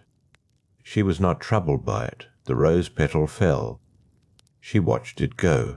A slow drop, turning once in the still air, settling on the stone below the column. Small, pale, already beginning to curl at its edges as it touched the cool surface. That was the rose. That was what the rose did. She did not think of Troy when she looked at it. She thought of Adonis briefly. The way he had sat in the garden with his hands in the soil and not looked up when she arrived, because he knew she was there without looking. The way he had held things he found in the earth. A stone, a root, a beetle moving slowly across his palm. He had not been afraid of small things. He had not been afraid of much, which was its own problem, but that was not what she thought of now. She thought of his hands, the particular patience of them. The dove shifted on the stone, resettled its feathers, did not leave. The grey of the water was its own colour now. Not a diminishment of blue, not a failure of light, simply what the sea became in late afternoon when the sun had moved behind whatever cloud or angle made it invisible. It was a colour she knew well. She had sat in this room, or rooms like it, through many such afternoons. The myrtle outside did not move, no wind. She thought of Psyche's hands, too, without intending to, the scraped palms from the cliff. The careful, methodical way the girl had moved through each impossible thing. She had not done it with grace exactly. She had done it with persistence, which was different and in its own way more durable. The thread that had run from her own hands had crossed Psyche's thread, and from that crossing had come something neither of them had designed. Eros, who reached endlessly toward things, had found something. Psyche, who had been asked to suffer, had instead been changed. Not rescued, changed. There was a distinction there that mattered, though she would not have been able to say why exactly. Her breath was slow. She was aware of it, the slight rise and fall of her chest, the small sound of it in the quiet room. The rose that had fallen lay on the stone below the column. From here it looked like a brushstroke, pale pink against grey stone. Simple, not sad. The dove stood up, walked 2 steps along the roof ledge, then settled again. No urgency in the movement. Just the small adjustments of a creature redistributing its weight. Salt came in through the window. Just a trace of it. The sea making itself known without effort. She had been here since the afternoon changed. She would stay a while longer. There was no requirement to move. The rooms behind her were quiet. The western room sat in its shadow. The house was still. Outside, the sea continued its small motion. The myrtle held its colour. The dove sat. She turned her wrist one more time. Smooth, unmarked. Set her hand back in her lap. The last rose petal on the climbing stem trembled. Not from wind, just from its own loosening, the way things loosened when the time came and not before. It held. For now it held. The grey of the water was wide and patient, and asked nothing. Aphrodite sat with her hands still, her eyes on the water. The smell of rose and salt around her, the dove a pale shape against the stone. Evening was not yet here, but it was on its way. The evening came in stages. First the light shifting from grey to something darker. Not night yet, just the drawing in of day, the slow withdrawal of whatever brightness had been. The sea changed with it, still the same surface motion, still the same small lift and fall, but the colour deepened now, the grey moving towards slate, toward the colour of old pewter left untouched in a drawer. She watched it. The last petal on the climbing stem had not yet fallen. It still trembled at intervals, with no wind to explain the movement, just its own internal loosening. The petal knew what it would do. It was only waiting for the moment to arrive. She did not watch it constantly. Her eyes moved between the water and the stone, and the dove, which sat without moving on the ledge, a pale shape in the diminishing light. There was something quiet happening in her chest, not grief, not quite memory, something more like recognition. The feeling that comes when a thing becomes what it was always becoming, and the only surprising element is how ordinary the arrival is. Cyprus received the tide outside. The water moved against the rocks below the house in that persistent, unhurried way. She could not see the rocks from here. She did not need to. She knew the sound of them, the low breath of it, the pull and return. This island had been hers before she could have said what hers meant.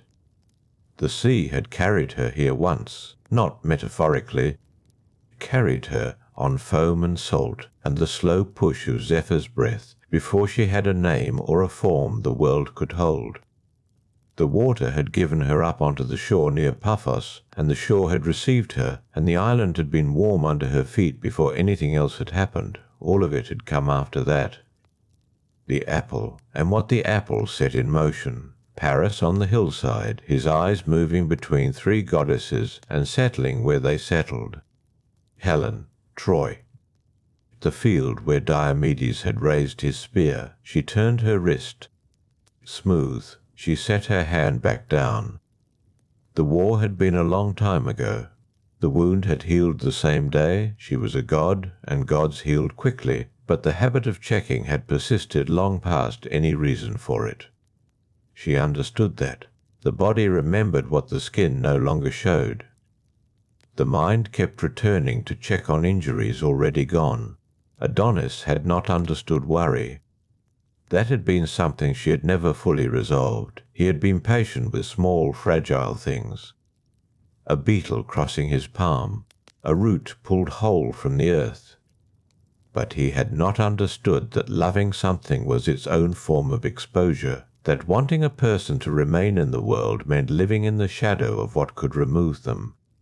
She had told him once, not in those words. In other words, quiet and not quite direct. He had listened. Then he had gone back to what he was doing, which was turning a flat stone over with his thumb to see what lurked beneath it. He had not been afraid of much. The boar had come from a field like any other field. The morning had been unremarkable. That was the thing about it. No warning in the light or the air. Just the field and the dogs moving ahead of him, and then the sounds that came after.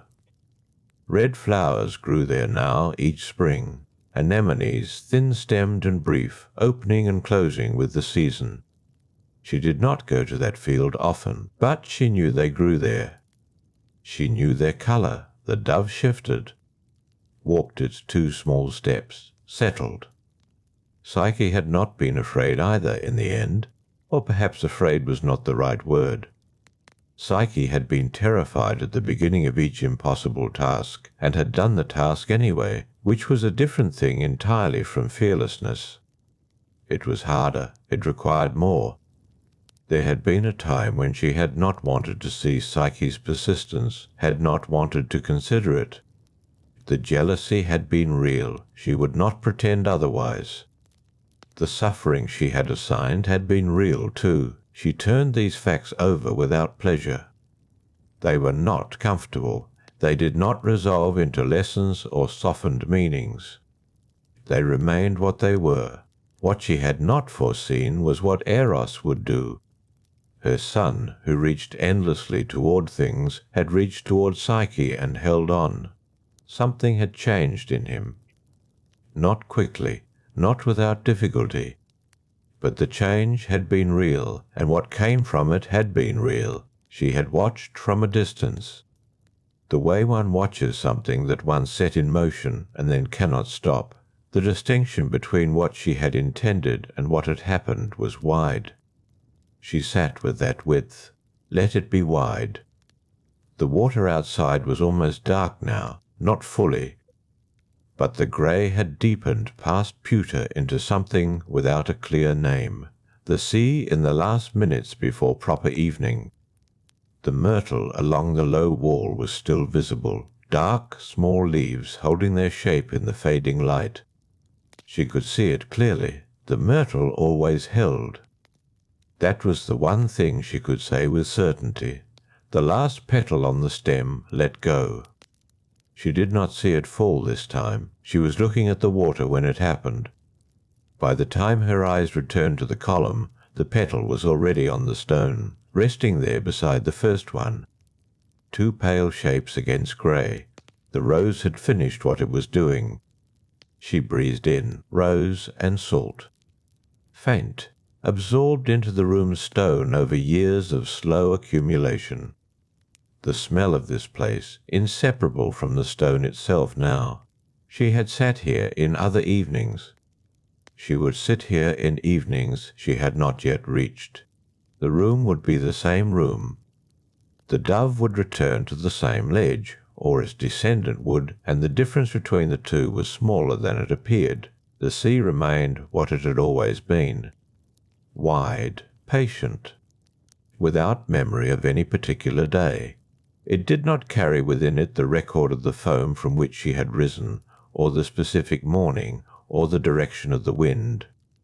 It only continued, forward and back. The same motion, repeated. She placed her palms flat on her knees. The water moved. The stone held.